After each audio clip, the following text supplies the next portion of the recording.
Story చిన్న simple గా ముగిచేస్తా. శిష్యుడికి విద్య అనేది ఫీజు కడితే చెప్పాలా లేకపోతే విధేయతలు ఉంటే చెప్పాలా అని చెప్పారని ఒక క్వశ్చన్ ఇక్కడ లేవనెత్తాల్సిన అవసరం ఉందన్నమాట. వినయము ఉంటేనే గురువు గారు శిష్యుడికి విద్య బోధించాలి అనేటటువంటి సంస్కృతిలో ఉందన్నమాట. ఎందుకంటే ఫీజు కడితే కాదు, వినయం ఉండాలి. ఒకానొక సందర్భంలో పాండవుల్ని తీసుకొని విలువిద్య నేర్పటానికి పరిగెత్తేటటువంటి జంతువుల్ని తన యొక్క విలువిద్యలో బాణంతో కొట్టించడానికి పాండవుల్ని ద్రోణాచార్యుడు అడవికి తీసుకెళ్తాడు. తీసుకెళ్లిన సందర్భంలో అక్కడ వేట కుక్కలు అరుస్తా ఉంటాయి అన్నమాట.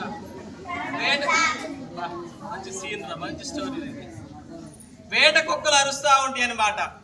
వేట కుక్కలు అరుస్తా ఉంటే ఏకలవ్యుడు అతని యొక్క వేషధారణ చూసి ఈకలు తగిలించుకోవటం, జంతు చర్మాన్ని నడుము చుట్టుకోవటం, ఈ వేషధారణ చూసి ఆ యొక్క వేట కుక్కలు భౌ భౌ అని అరుస్తాయి అన్నమాట.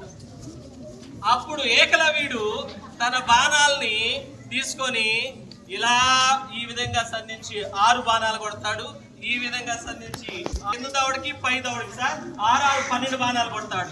12 కుక్క పాపం మొరగటం మానేసేసింది అనమాట. దాని సహజత్వం ఏంట్రా అంటే కుక్క మొరుగుటం అనమాట. అవునా కదా? కుక్క మొరుగుట అనమాట. నన్ను చూసి బొవ్వంటదా అని చెప్పారని ఆ కుక్క మూసికి 12 బాణాలు కొట్టేసరికి కుక్క అరవటం ఆపేసేసింది అనమాట. ద్రోణాచార్యుడు అప్పుడు చూశాడు అనమాట. ఇలాంటి వాడికి కనుక విద్య మనం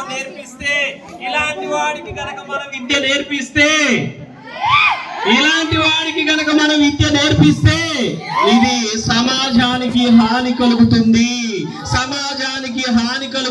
అని చెప్పని అంటాడు అనమాట. అంతేగాని అప్పుడు వెంబటే ఏకలవ్యుడి దగ్గరికి ద్రోణాచార్యుడు వెళ్ళి అడుగుతాడు. చిన్నాలు రే బాబ్జీ అడుగుతాడనమాట. నువ్వు ఎక్కడ నేర్చుకున్నావు ఈ విద్య అంటే మీ యొక్క ఫోటో పెట్టుకొని నేర్చుకున్నాను సార్ అని చెప్పని అంటాడు. గురుదక్షిణగా ఏమి ఇచ్చావనంటే మీరు కావాల్సింది ఇస్తానన్నప్పుడు నీ బొటన వేలు ఇవ్వని చెప్పని అంటాడు. బొటన వేలు అడిగింది దేనికి రాచినాలు అంటే అక్కడ స్వార్థం కాదు, అర్జునుడు కన్నా మిగులైపోతాడని కాదు. అలాంటి వాడు విధేయతలు లేనటువంటి శిష్యుడికి విద్య అప్పితే సమాజం నాశనం అయిపోతుందని చెప్పనని వినయం లేనటువంటి వాడికి విద్య నేర్పడం తప్పు అన్న ఉద్దేశంతో ఇతరు ఎప్పుడైనా సమాజానికి అపకారి అవుతాడని చెప్పిన ఉద్దేశంతో ఆ రోజు ఏకలవ్యుడి దగ్గర ద్రోణాచార్యుడు బొటన వేలు కోరతాడు. కానీ మనం అందరం తన శిష్యుడు అర్జునుడుగా మిగులుతాడేమో చెప్పని మనం అనుకుంటా ఉంటాం. నో, ఇక్కడ విషయం ఏంటంటే తన కుమారుడైనటువంటి వాడికి కూడా గురువు అయినటువంటి ద్రోణాచార్యుడు తన కుమారుడు కూడా ఉపసంహరణ లేని బ్రహ్మాస్త్రాన్ని నేర్పుతాడు. కానీ ఉపసంహరణతో కూడినటువంటి బ్రహ్మాస్త్రాన్ని అర్జునుడికే నేర్పుతాడు సార్. అర్జునుడికే నేర్పుతాడు. రే గురువు గారికి అదే గనక స్వార్థం ఉంటే మరి తన కుమారుడికి నేర్పొచ్చు కదా. గురువు గారికి గనక స్వార్థం ఉంటే తన కుమారుడికే ఉపసంహరణతో కూడినటువంటి బ్రహ్మాస్త్రాన్ని వదలటం నేర్పొచ్చు కదా. మరి ఎందుకు నేర్పలేదు? గురువు గారి దగ్గర నా కుమారుడు యోగ్యుడు కాదు అని చెప్పిన సందర్భంలో తన కుమారుడిని కాదనుకొని చెప్పని అర్జునుడికి ఉపసంహరణతో కూడినటువంటి బ్రహ్మాస్త్రాన్ని నేర్పుతాడు రచన. అలా మీరు కూడా ఎప్పుడు కూడా గురువులకి వినయం కావాలి. మీరు విద్య మా దగ్గర నుంచి స్వీకరించాలి అంటే మీ అందరికీ కూడా వినయ విధేయతలు అవసరం అనమాట. మీకు మార్కులు వచ్చినాయా, మీరు ర్యాంకర్సా అని చెప్పిననేది మేము ఎప్పుడు కూడా పట్టించుకోవాలన్నమాట. ఒక తల్లికి 5 బిడ్డలైతే 5 వారిని బాగా గొప్పగా చూస్తూ ఉంటుంది. అలానే మాకు కూడా అందరూ సమానులే. ఎవరైతే తక్కువగా ఉంటారో వాళ్ళ మీదే మేము శ్రద్ధ చూపిస్తూ ఉంటాం అనమాట. అది గురువు గారి యొక్క గొప్పతనం అనమాట.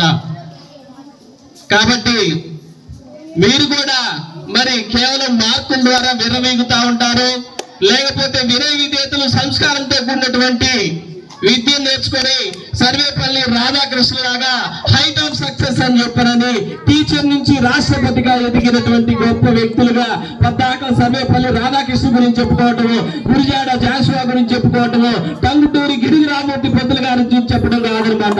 వీరభద్రాపురంలో ఉన్నటువంటి మీలో నుంచి లేవాలి, ఒక టంగుటూరి ప్రకాశం మీలో లేవాలి, ఒక ఐఏఎస్ ఆఫీసర్ మీలో లేవాలి రచనలు. అలా లేచినప్పుడు కాబట్టి ఈ యొక్క అవకాశం ఇచ్చినటువంటి మన మంత్రి నాయక్ సార్ గారికి మరోసారి ధన్యవాదాలు చెప్పుకుంటూ స్కూల్ బహుగొప్పగా ఆనందభరితంగా బహు ఉద్యానవనం లాగా బహుగొప్పగా కార్యక్రమాలు చేస్తున్నటువంటి మీకు మరోసారి ధన్యవాదాలు తెలియజేస్తూ ఇక్కడ ఉన్నటువంటి పెద్దలందరికీ గురువులందరికీ గురు పూజ శుభాకాంక్షలు తెలియజేసుకుంటూ ధన్యవాదాలు తెలుపుకుంటూ సాగును విరమించుకుంటూ ఉన్నాను.